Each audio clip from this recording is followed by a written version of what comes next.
How good's Laurie? Falls off the back of the horse and straight back up. Straight back up. True grit, true determination. Dallas Tout, to Dr. Joe McGurr, to the committee who has made this possible.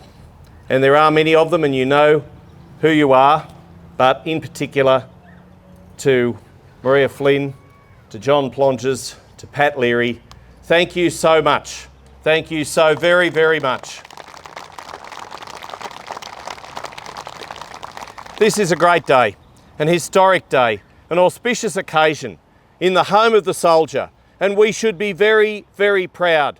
This is a Wagga Wagga day, and this statue, this memorial statue, this national shrine is something which is going to last forevermore, so that people who come to the Victory Memorial Gardens and bring their children and bring their grandchildren can admire and can remember the sacrifices, the services made on our behalf, for us, so that we can live in this beautiful city, in this wonderful region, free and peaceful. I want to read just a little excerpt, and I realise it is warm, and I realise you really want to see what's underneath that orange tarp. But I do want to read a little excerpt from the official history of Australia in the Great War of 1914 to 18 by Henry Gallant, who was a journalist who became a politician. What a noble career path. And he writes in the Jordan Valley chapter of the Sinai and Palestine, May to August 1918.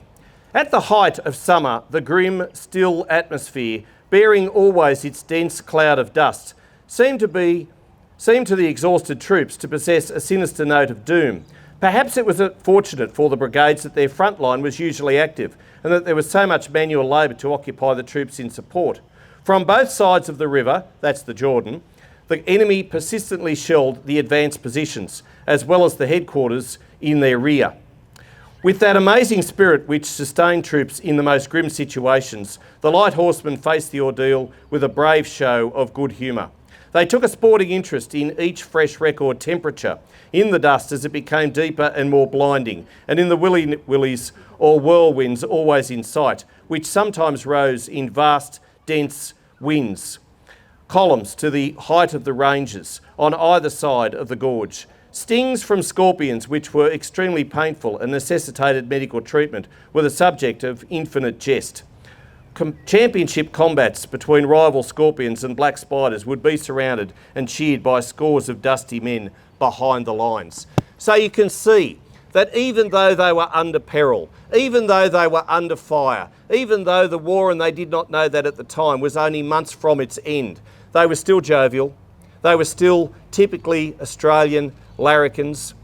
They were light horsemen. They were people who are relatives of many in this audience today. Many of them came from the Riverina. Many of them did not come home.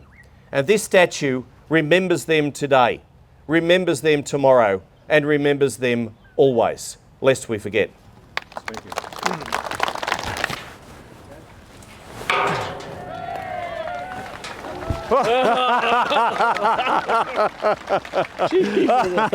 That's fantastic. Oh dear.